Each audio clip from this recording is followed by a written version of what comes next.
إنه لكم عظيم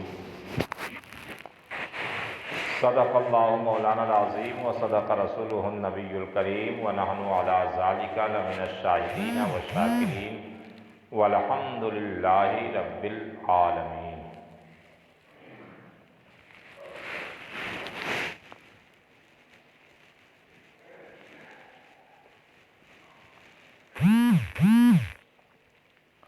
بہت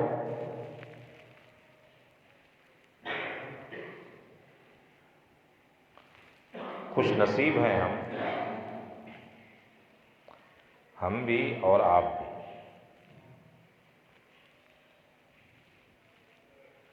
کہ ہم نبی کی امت ہیں۔ اس سے زیادہ کوئی خوش نصیبی نہیں ہے، اور ایسی امت ہیں کہ ایمان والے ہیں۔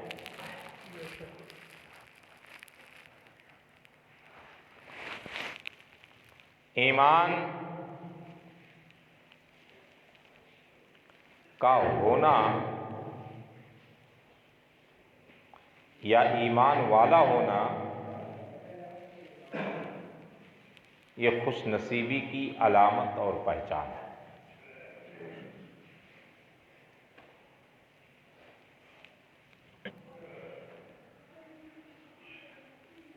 اور یہ اتنا قیمتی ہے ایمان،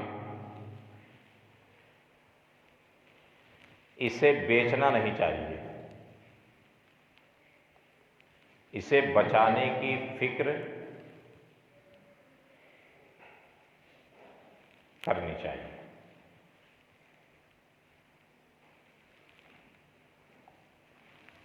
جو چیز قیمتی ہوتی ہے، سونا، پیسہ، ہیرا، اشرفی، بھی چیزیں قیمتی ہوتی ہیں، اس کی بہت زیادہ حفاظت کی ضرورت ہوتی ہے۔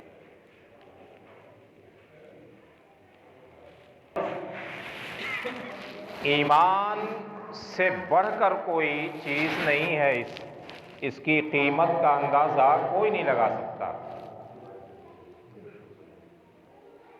اس کی حفاظت یہ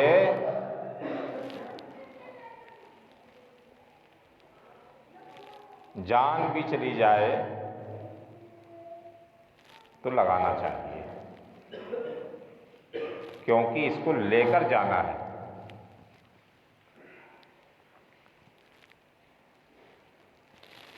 ایمان کے ساتھ دنیا میں رہا اور جب گیا تو ایمان کے ساتھ نہیں گیا، یہ بد نصیبی کی علامت اور پہچان ہے۔ کامیابی اور خوش نصیبی تو یہ ہے کہ ایمان پر قائم بھی رہے اور جب جائے تو ایمان کے ساتھ دنیا میں جائے، اور جب تک اس دنیا میں رہے ایمان کی حفاظت ہر مسلمان کو، ہر ایمان والے کو کرنا چاہیے۔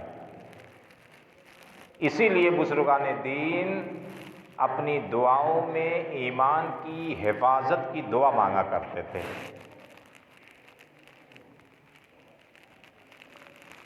اور مانگنا چاہیے، کچھ مانگے یا نہ مانگے، مال، دولت، رزق، روزگار، صحت، بیماری سے شفا، کچھ مانگے یا نہ مانگے، اس کی مرضی ہے۔ مانگے، ضرورت ہے تو مانگے، مگر اس کو نہ چھوڑے۔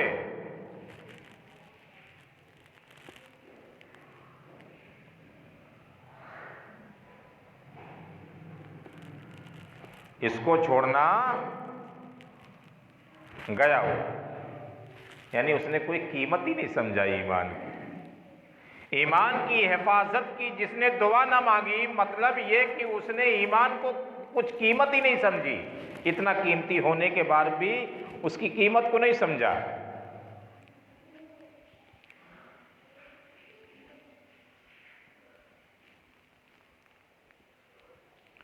اس لیے ایمان کی حفاظت کی دعا ہر مسلمان کو کرنا چاہیے۔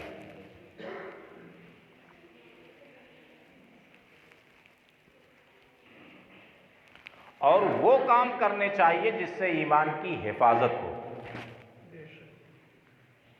کام بھی ایسے ہوتے ہیں جس سے ایمان کی حفاظت ہوتی ہے، اور کچھ کام ایسے برے بھی ہوتے ہیں جس سے ایمان کی حفاظت نہیں رہتی، برا کام کرنے کی وجہ سے ایمان چلا جاتا ہے۔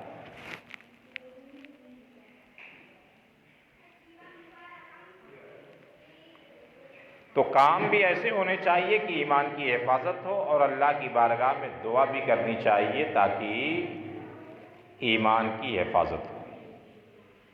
بڑا قیمتی چیز رکھ دو آپ اپنی قیمتی چیز کھلے جگہ پہ،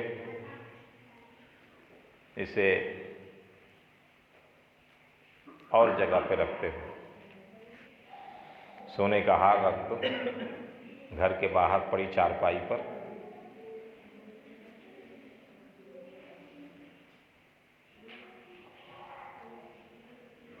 غائب ہو جائے گا۔ چارپائی پڑی ہے باہر، وہ نہیں غائب ہو رہا، اس کو کوئی اٹھا کے نہیں لے جا رہا ہے، مگر چارپائی کے اوپر جب تم سونے کا ہار رکھ دو گے اور توجہ ہٹا دو گے تو وہ غائب ہو جائے گا۔ کیوں ایسا؟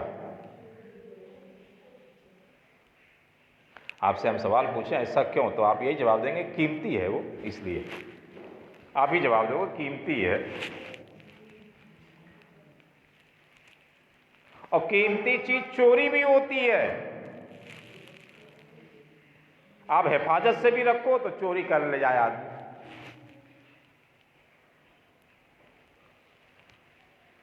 یہ تو چارپائی پہ چھوڑنے کی بات جو ہے یہ ہے کہ اپنی غلطی تھی، بے توجہی تھی، باہر رکھ دیا تھا، حفاظت سے نہیں رکھا تھا، اس لیے کوئی لے کے چلا۔ تم حفاظت سے رکھو بھی تو بھی قیمتی، چوری جب ہوتی تو قیمتی چیزیں ہی ہوتی ہیں،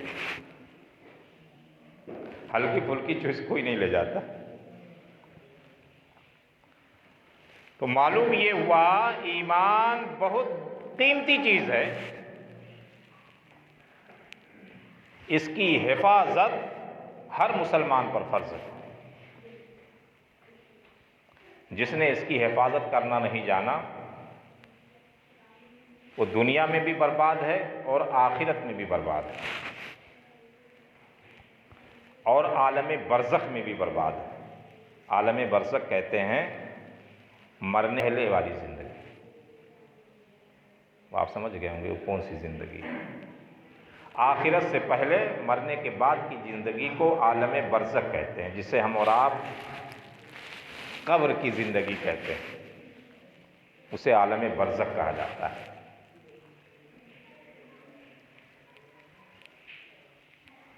ایک زندگی عالم ارواح ہے، جہاں اللہ تعالیٰ نے ہر قیامت تک کے آنے والے انسانوں کی روحوں کو پہلے پیدا فرما دیا، وہ عالم ارواح ہے، وہ ایک زندگی ہے۔ ہماری وہاں روح تھی عالم ارواح میں، دوسری زندگی ماں کے پیٹ میں، تیسری زندگی یہ دنیا، چوتھی زندگی عالم برزخ۔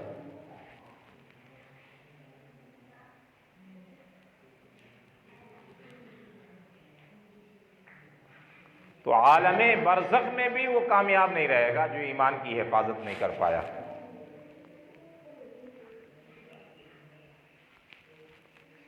اور ہم کیا کرتے ہیں؟ اس کو کوئی قیمت ہی نہیں دیتے، ایمان سمجھتے یہ معمولی چیز ہے۔ اور آج کل ہم ایمان کسی اور چیز کو سمجھ لیے ہیں۔ جیسے ہم تجارت کرتے ہیں اور ہماری ضروریات ہے، کوئی چیز بیچ رہے ہیں، تھوڑا مہنگا بیچ دیے، ڈبل میں بیچ دیے، حالانکہ شریعت اجازت دیتی ہے ایک کا لاؤ چاہے تم 10 میں بیچو، بس جھوٹ نہیں بولنا اس میں، بس سامنے والے کی مرضی ہوگی، لے گا لے گا۔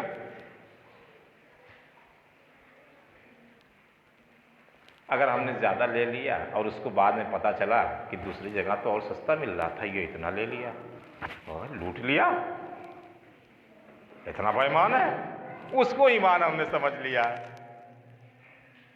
کسی نے زیادہ کمانے کے چکر میں اس کی ضرورت رہی ہوگی، کہیں آپریشن کی ضرورت رہی ہوگی، کہیں علاج کی ضرورت رہی ہوگی، زیادہ کمانا رہا ہوگا، یا یہ دیکھا ہوگا مارکیٹ میں یہ چیز نہیں صرف ہمارے پاس ہے، تھوڑا زیادہ کم بھاؤ میں بیچ دیا، وہ خریدنے والے کو بعد میں معلوم چلا ارے بڑا بے ایمان ہے، ایمان ہی نہیں اس کے پاس۔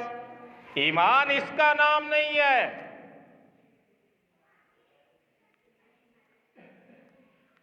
یہ تو دنیاوی زندگی کے کاروبار، رہن سہن، یہ سب چیزیں۔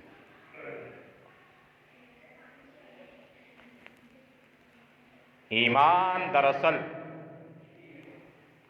اللہ کی وحدانیت، رسول کی رسالت کا نام ہے۔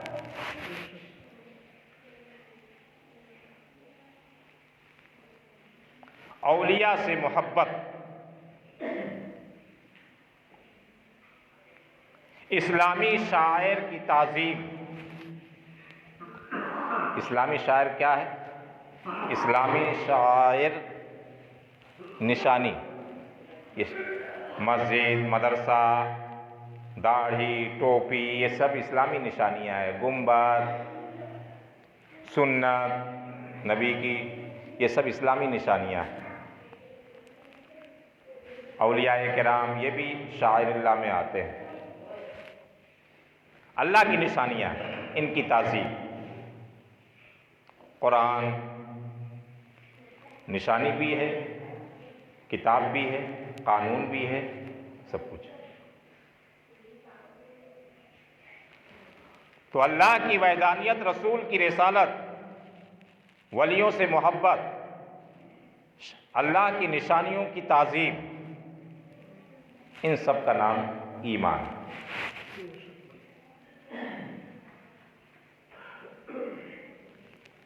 کعبہ بھی نشانی ہے، اللہ کا گھر ہے اس زمین پر، سب سے پہلا گھر، اس کو ہم چومتے ہیں۔ چومنا کیا ہے؟ تعظیم ہے۔ اس کا پھیرا لگاتے ہیں، طواف کرتے ہیں، کیا ہے پھیرا لگانا؟ تعظیم۔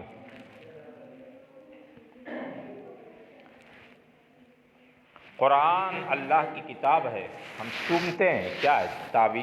تعظیم۔ چومنا تعظیم ہے، محبت ہے ہی ہے اس سے، قانون ہمارا ہے ہی۔ اس کے علاوہ ہم یہ کام جو کر رہے ہیں یہ تعظیماً کر رہے ہیں۔ والدین کا حکم تو ماننا ہی ہے، ان کی باتوں کو اگر شریعت کے مطابق وہ حکم دے رہے ہیں تو والدین کی باتوں پر عمل کرنا ہے، مگر پھر بھی ان کے ہاتھوں کو بوسہ دینا، محبت سے دیکھنا والدین کے چہروں کو، یہ تعظیم ہے۔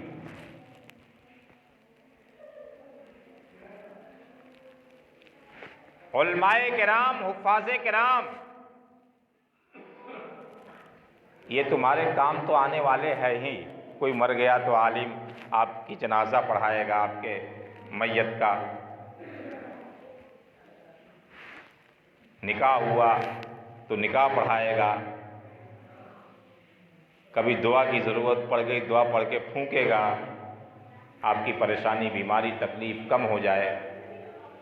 تعلیم دے گا، قرآن و حدیث کی باتیں بتائے گا۔ اس کے باوجود علماء کے ہاتھوں کو ہم چومتے ہیں، تعظیم ہے یہ۔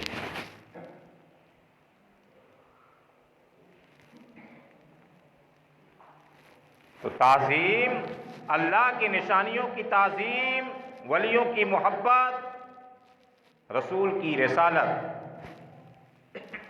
نبیوں کی نبوت، اللہ کی وحدانیت، ان سب پر ایمان لانا، یہی ایمان کہلاتا ہے۔ ایمان کو بچانا بھی ہے، ایمان کی ضروری باتوں کو ماننا بھی ہے۔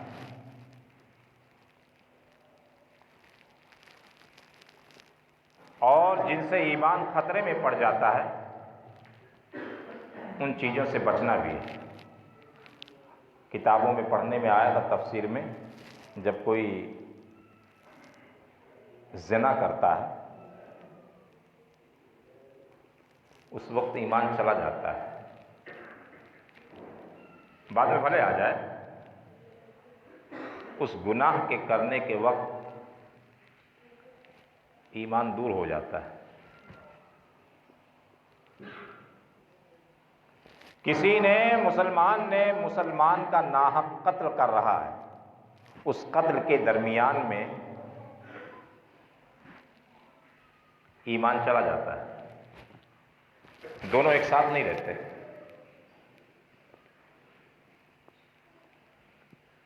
کیوں؟ وہ گناہ ہی ایسا ہے کہ ایمان اس وقت نہیں رہتا۔ کتنا بھی ایمان پکا والا ہو، وہ گناہ کر رہا ہے، اس وقت ایمان دور ہو جاتا ہے۔ ایسے وہ گناہ، ایسے بہت سارے گناہ ہیں جس سے ایمان دور ہو جاتا ہے۔ کہیں ایسا تو نہیں کہ ایک دن ایمان چلا جائے تو آئے ہی نا۔ اس لیے ایسے کام کرنا جس سے ایمان کبھی ہم سے الگ نہ ہو، دور جائے ہی نہیں، اور ایسے گناہ سے بچنا ہے جس سے ایمان دور ہو جاتا ہے، اور کام کریں ایسا کہ ایمان ہم سے سمٹ کر رہے، چمٹ کر رہے، چپک جائے، الگ ہو ہی نہ، ایمان چلا جائے، ایسا کام ہرگز نہیں ہونا چاہیے۔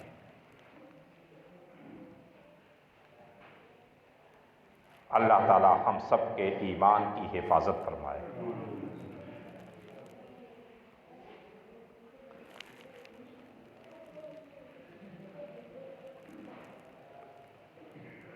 اور ایمان کی دعائیں تو بہت ساری مانگی ہے، اللہ کے رسول نے تعلیم بھی دی ہے، بزرگان دین نے بھی مانگی، اور ہر کسی نے مانگی۔ غوث اعظم ایمان کی دعا مانگ رہے ہیں، اللہ کے رسول اپنے ایمان کی حفاظت کی دعا مانگ رہے ہیں، ثبوت ہے میرے پاس، نبی ہو کر اپنے ایمان کی حفاظت، اور ہمیں کوئی قیمت ہی نہیں، ایسے کام کر رہے ہیں جس سے ایمان چلا جا رہا ہے۔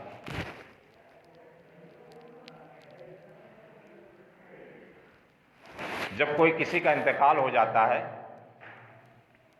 تو جنازہ پڑھتے ہیں، تو جنازے کی جو خاص دعا ہے، اس دعا کو تو میں ابھی پڑھ دوں، یہ مطلب نہیں کہ آپ کی جنازہ پڑھ رہا ہوں، وہ دعا پڑھ سکتے ہیں، بعد میں بھی پڑھ سکتے ہیں، نماز کے بعد میں بھی مانگ سکتے ہیں اس دعا کو۔ نماز پڑھتے ہیں 5 وقت کی یا سنت نفل پڑھتے ہیں تو اس کے بعد بھی جنازے کی دعا کو مانگ سکتے ہیں۔ چلتے پھرتے جنازے کی دعا مانگ سکتے ہیں، جنازے کی دعا جو پڑھی جاتی ہے آپ مانگ سکتے ہیں، اس دعا کو پڑھ سکتے ہیں، چلتے پھرتے پڑھ سکتے ہیں۔ اب یہ مطلب نہیں کہ آپ چلتے پھرتے لوگوں کی جنازہ پڑھ رہے ہیں، یہ نہیں ہے، مطلب یہ نہیں نکلے گا۔ وہ دعا ہی ایسی ہے کہ ہر جگہ کام کرے گی، اور جو پڑھنے کا عادی ہو جائے اس کے ایمان کی حفاظت بھی ہوتی رہے گی۔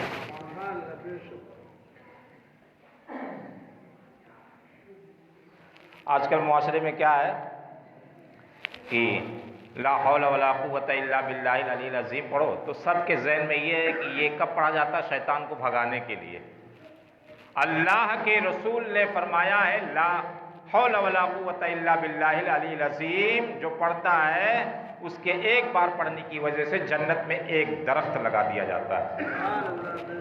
لا حول ولا قوت الا باللہ العلی العظیم کا جو عادی ہوتا ہے 100 بار جو پڑھنے کا عادت بنا لیتا ہے اس کے سب 99 بیماریاں دور ہو جاتی ہیں، اور سب سے چھوٹی 99 بیماریوں میں سے سب سے چھوٹی بیماری رنج و غم کی بیماری ہے۔ اور جو لا حول ولا قوت الا باللہ العلی العظیم پڑھتا ہے وہ گناہوں سے بھی وہ بچتا رہتا ہے، اللہ اس کی حفاظت فرماتا ہے۔ صرف شیطان کے بھگانے کے لیے نہیں پڑھا جا رہا ہو، ایسے بھی اس کا وظیفہ کیا جا سکتا ہے، کرنے والوں نے کیا ہے، بزرگوں نے کیا ہے، سبھی لوگوں نے۔ میری خود کی عادت 15-20 سال سے ہے، لا حول ولا قوت الا باللہ العلی العظیم 100 بار استغفار، اور سبحان اللہ و بحمدہ سبحان اللہ العظیم یہ بھی 100 بار، یہ 2-3 وظیفے ایسے یہ تو کبھی چھوٹتے ہی نہیں ہیں، مگر ابھی زور سے پڑھ دو کہیں لا حول ولا قوت الا باللہ، ارے کہاں شیطان دکھ گیا حضرت، اور ذہن میں یہی ہے کہ اسی وقت پڑھا جاتا ہے شیطان دکھے۔ ارے یہاں تک تو یہ آیا ہے کہ کسی کو کفر کرتا ہوا دیکھو، کسی کو گناہ کبیرہ کرتے ہوئے دیکھو تو بھی لا حول ولا قوت الا باللہ العلی العظیم۔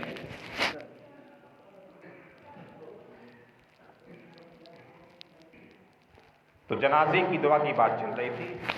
جنازے کی دعا ہے اللہم اغفر، اس کا ترجمہ ہوتا ہے اللہ بخش دے۔ تو اس کو آپ کہیں بھی مانگ سکتے کہ نہیں؟ لحینا، زندوں کو بخش دے، ومیتنا، مردوں کو بخش دے۔ تو اب مسجد میں کھڑے ہو کر ہم مردوں کے لیے دعا کر سکتے کہ نہیں؟ کرتے ہیں لوگ، 10واں 20واں 40واں کرتے، اس میں یہی کہتے ہیں اللہ بخش دے،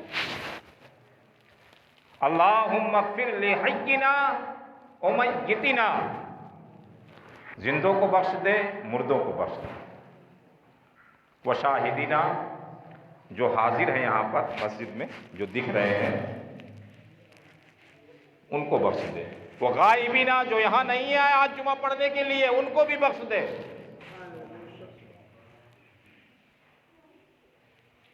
وصغیرنا، جو چھوٹے یہاں آئے ہیں یا جو باہر ہیں ان سب کو بخش دے۔ چھوٹے بھی گناہ کرتے ہیں، وہ ان کے گناہوں کو تو خالی پڑھانے والا دیکھتا ہے، یا تو گھر والے دیکھتے ہیں بس 2-4 اپنے خود کے بچوں کو کتنا گناہ کرتے ہوں۔ یہ الگ بات ہے، غیر مکلف ہے، ان کے گناہوں کو فرشتے نہ لکھیں مگر گناہ کرتے ہیں۔ وصغیرنا، چھوٹوں کو بھی بخش دے جو انتقال کر گئے ہیں اور جو اس دنیا میں ہیں انہیں بھی بخش دے ان چھوٹوں کو۔ وغائبنا، وصغیرنا، وکبیرنا، جو بڑے ہیں انہیں بھی بخش دے، وذکرنا، جو مرد ہیں انہیں بھی بخش دے، وانثانا، جو عورتیں ہیں انہیں بھی بخش دے۔ کوئی چھوٹا؟ اس سے بہتر کون سی دعا ہوگی؟ اب آگے کیا ہے وہ بھی بڑی کرامت والی چیز ہے۔ اللہم من احییتہ منا فاحی علی الاسلام، اے اللہ ہمیں اسلام پر قائم رکھ، اسلام پر زندہ رکھ۔ دعا مانگ رہا ہے، کہاں مانگ رہا ہے؟ جنازے کی دعا۔ اب اپنے لیے اللہم من احییتہ منا فاحی علی الاسلام، اسلام پر زندہ بھی رکھ اور جب اس دنیا سے جائیں تو اسلام کے ساتھ جائیں۔ ومن توفیتہ منا فتوفہ علی الایمان، ایمان پر قائم بھی رکھ اور ایمان کے ساتھ اس دنیا سے ہمیں رخصت فرما۔ یہ جنازے کی دعا کا ترجمہ آپ نے سنا۔ اب بتائیے اس کو ہم کبھی بھی کہیں بھی مانگ سکتے کہ نہیں؟ اس دعا کو اس میں کیا ہے؟ خالی میت کے لیے کیا یہ دعا؟ میت کے لیے صرف دعا نہیں ہے، زندوں کے لیے، چھوٹوں کے لیے، بڑوں کے لیے، مردوں کے لیے، عورتوں کے لیے ہے، اسلام کے لیے، اسلام پر قائم رہنے کے لیے ہے، ایمان پر قائم رہنے کے لیے، ایمان سے رخصت ہونے کے لیے دعا۔ یہ کبھی بھی مانگ سکتے، یہ ایک ایسا عظیم استغفار ہے، بخش دے۔ استغفار میں کیا ہوتا ہے؟ یہی بخشنے کی دعا ہوتی ہے، اللہ بخش دے، گناہوں کو معاف کر دے، اس سے بڑا کوئی استغفار نہیں ہے۔ مگر ہم نہ وہ کام کرتے ہیں کہ جس سے ہمارا ایمان برقرار رہے اور نہ وہ ایسے گناہوں سے بچتے ہیں کہ ہمارا ایمان نہ جائے۔ دونوں کام کرنا ہے، نماز بھی پڑھنا ہے، ایمان مضبوط ہوتا ہے، درود شریف کی کثرت بھی کرنا ہے، ایمان میں تقویت ملتی ہے۔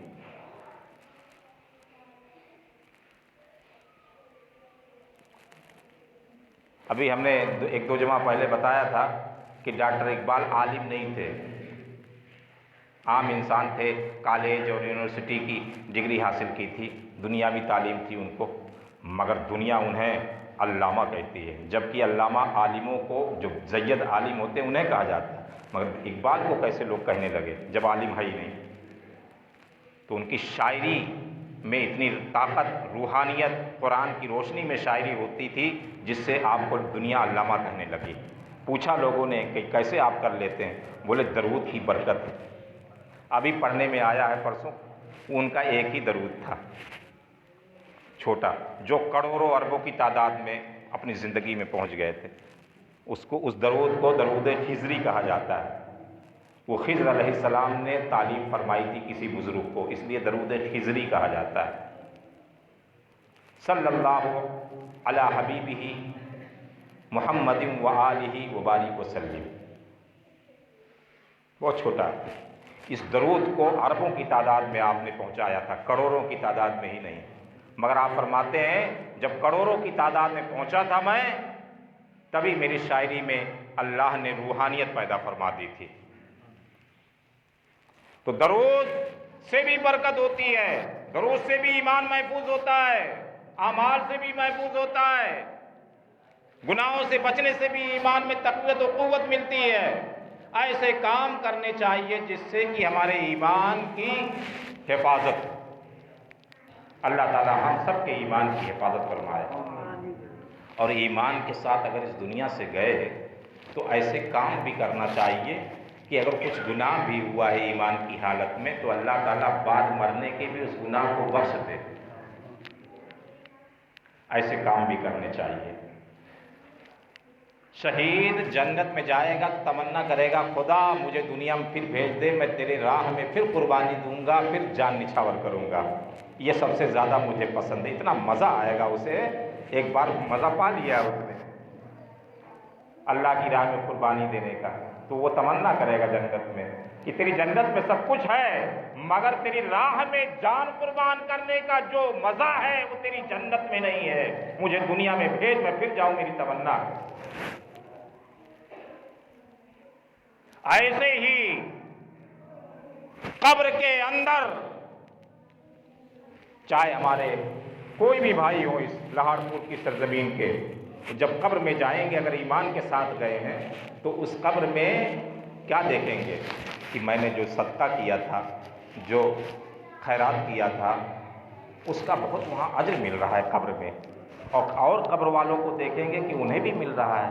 تو قبر میں رہنے والا جب تک قیامت نہ آئے گی اس قبر میں پڑے پڑے یہی تمنا کرے گا خدا مجھے دنیا میں بھیج دے، صرف اور صرف میں جا کے صدقہ کروں گا۔ صدقے کی اتنی فضیلت۔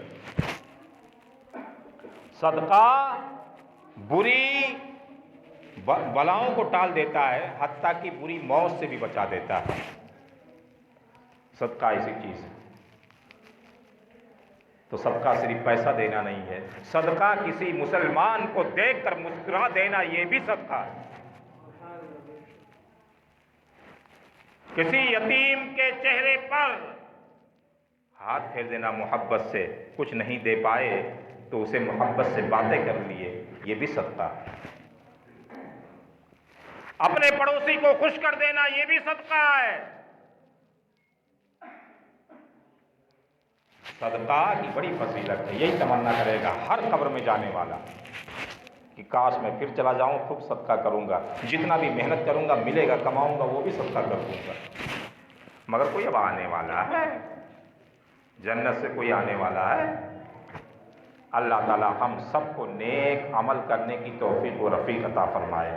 اسی ایمان کی حفاظت کے لیے علماء ان سے بھی بچنے کی تم کو بولتے ہیں، اور کچھ نہیں۔ ان سے مطلب آپ سمجھ گئے ہوں گے، ان سے بھی بچنے کے لیے ایمان کی حفاظت کے لیے ہی بولتے ہیں، اور کوئی دوسری وجہ نہیں۔ غم یہی ہے کہ ایمان نہ جائے آپ کا، نہ آپ تو لے کے چلے جائے گا، مان لو آپ کا ایمان پختہ ہے ایسا مان لیجیے، آنے والے دور میں آپ کی نسلیں ان سے ربط و ضبط رکھے گی، وہ نہیں بچا پائے گی۔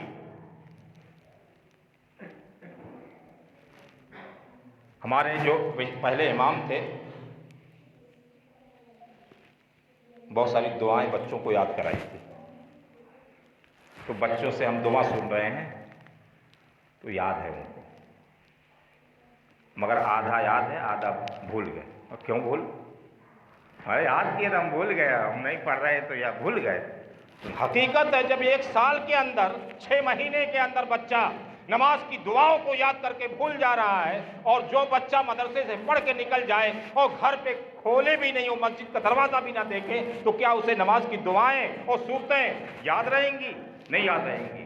کھڑے ہو جاؤ، ہمیں ابھی آپ کا امتحان لے رہے ہیں، دعائے قنوت کسے کسے یاد ہے سنا دو 10-15 لوگ کھڑے ہو کر کے۔ مشکل سے 10-12-15 نکلیں گے، اور وہ بھی ہم زیادہ بتا دیے، زیادہ بتا دیے تو صرف مدرسہ چلانا کامیابی کی ضمانت نہیں ہے، اس سے ثواب نہیں، گناہ ملے گا۔ پڑھانا استاد کا کام ہے، مدرسے سے پڑھ کے نکلنا بچوں کا کام ہے، حفاظت کرنا ان کے تعلیم کی، والدین کی، ان کے گھر والوں کی ہے۔ کام بھی کرتے ہی نہیں، بزرگ خود نماز نہ پڑھنے آئے، جوان بھی نہ آئے، مگر الحمدللہ یہاں بزرگ کم ہے، جوان زیادہ ہے اس مسجد۔ اللہ تعالیٰ اور انہیں حوصلہ افزائی عطا فرمائے، نوجوانوں کو نماز پڑھنے کی توفیق عطا فرمائے۔ پڑھیں گے تو آپ سیکھیں گے، وہ برقرار رہے گا۔ حدیث شریف میں آیا ہے جو ایک آیت پڑھ کر بھول جائے، میدان محشر میں قیامت کے دن اسے اس کی سزا ملے گی، تو بھولنا نہیں۔ تو ہر شخص جو قرآن پڑھا وہ تلاوت کرے، نماز سیکھا ہے نماز پڑھے۔ اللہ تعالیٰ ہم سب کو عمل کی توفیق عطا فرمائے۔ اور یہ بچے گھوم رہے ہیں گاؤں میں، انہی کی برکت سے آپ لوگ جی رہے ہیں۔ جو قرآن کا حافظ ہوتا ہے، پڑھتا ہے، اور جو عالم بنتا ہے، مدرسے میں تعلیم حاصل کرتا ہے، کتابوں میں آیا، حدیث شریف میں آیا، وہ قبرستان سے گزر رہا ہے، کسی قبر والے کے اندر عذاب ہو رہا ہے، تو اس پڑھنے والے بچے کے قدم کی برکت سے قبر کا عذاب ہٹا دیا جاتا ہے۔ یہ برکت ہے علم دین حاصل کرنے والوں کی۔ تو آپ کے سامنے ہمارے مولانا صاحب آئے ہیں، قاری صاحب، کھڑکیہ سے، فیضان رضا سے مدرسہ ہے۔ یہ تو 2 دن کے لیے بند ہو گیا تھا، ابھی بیچ میں 1-1.5 مہینہ پہلے بچے سب اپنے اپنے گھر چلے گئے تھے، مگر حافظ صاحب نے قربانی دی ہے۔ انہوں نے کہا آپ لگے تو کچھ نہ دینا پیمنٹ وغیرہ، اور بنے تو دینا، نہیں بنے تو نہیں دینا۔ اگر نہیں مدرسے میں کچھ خرچہ تو مت دینا، ہم ٹیوشن پڑھا کے اور کچھ کہہ کے نکال لیں گے، یہ سال کو پورا کر دیں گے رمضان شب برات تک۔ یہ قربانی دی ہے۔ کھانا بنانے والی وہ بھی بولی کہ آپ ہمیں دیتے ہیں، ہم کچھ نہیں لیں گے، بن پڑے گا جو دینا، ہم چلائیں گے اب 2-3 مہینہ 4 مہینہ جو بھی رمضان ہے، ہم جو ہے صبر کر لیں گے، ہم کھانے پہ ہی کر لیں گے۔ ایسی ہمت دی۔ تب پھر بچوں کو جو تھے وہ بلائے گئے، پھر مدرسہ چالو کر دیا گیا 2 ہی دن میں۔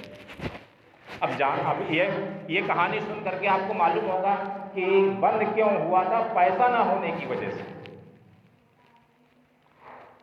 ابھی یہ لوگ ایسا قربانی پیش کرتے ہیں، تو آپ کو کیا کرنا چاہیے؟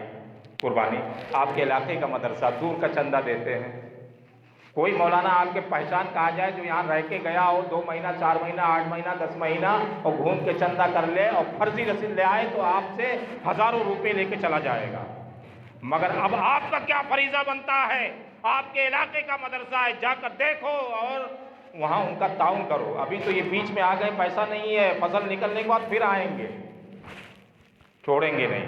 اور ہم تمام علاقائی علماء نے ہمت دے دی ہے، اب تو ہم بھی ساتھ میں ان کے رہیں گے، ہم ہی اکیلے نہیں، جتنے بھی 15-20 علماء سب ساتھ دیں گے۔ چارواں میں جو مدرسہ چل رہا ہے، اس چارواں کے پڑھانے والے مدرسین اور ٹیچر وہ بھی کہہ رہے ہیں ہم فیضان رضا کے لیے ہم بھی قربانی دیں گے۔ اب آپ کو کیا قربانی دینا ہے وہ آپ جانیں۔ آج جمعے کے لیے جو بھی ہو جائے چندے کے لیے آئے، آپ حضرات جو ہے دل کھول کر چندہ دیں، نہیں ہے بعد میں دیجیے، جمعہ بعد کھڑے ہو جاؤ، لے جائے آپ لے لو۔ آپ حضرات دل کھول کر ڈال دیجئے، چلانا ہے، علاقائی ہے، اور الحمدللہ علاقائی بچے بھی ہیں، 9 بچے ہیں علاقائی بچے، کوئی کھنڈوا کے قریب کا ہے، کوئی ہردا کے پاس کا ہے، اور کوئی گاؤں کا، ایسے ہی علاقائی بچے باہر کے نہیں۔ اور ہم نے اب کی تو ترکیب دے دی ہے کہ ٹیچر رکھو، ایک انگلش اور ہندی میڈیم کا بہترین ہندی انگلش کے نام پر اس دارالعلوم کو چلاؤ، ہندی انگلش کے لیے تم اس علاقے کے لوگ بچوں کو دیں گے اور اسی کے نام پر تم دین کی تعلیم بھی دو۔ آج دینی تعلیم کے لیے کوئی بچوں کو نہیں دے رہا۔ اللہ تعالی ہم سب کو عمل کرنے کی توفیق و رفیق عطا فرمائے۔ حضور آقا صلی اللہ علیہ وسلم کے صدقے طفیل میں بچہ جب آپ کا کھائے گا تب کیوں نہیں بخشش ہوگی؟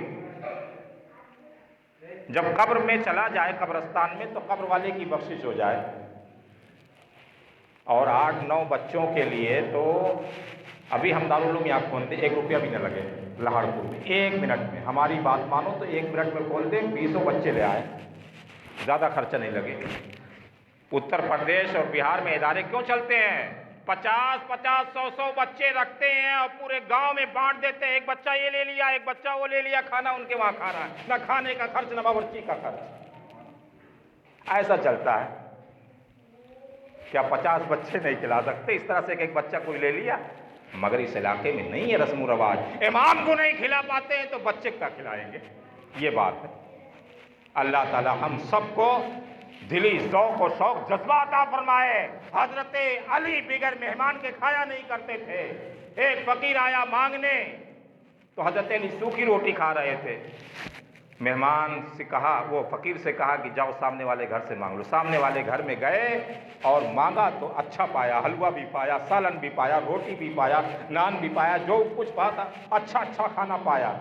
تو وہ پوچھا گھر والے سے، وہ بزرگ کو بھی کچھ دے دو جو سوکھی روٹی کھا رہے ہیں۔ تو وہ گھر والا کہہ رہا وہی انہی کا تو گھر ہے، یہ انہی کا گھر ہے، انہوں نے بھیجا اپنے گھر پہ، وہ خود سوکھی کھاتے ہیں، مہمانوں کو کھلاتے ہیں۔ اللہ تعالی ہم سب کو عمل کی توفیق عطا فرمائے۔ وآخر دعوانا الحمدللہ رب العالمین۔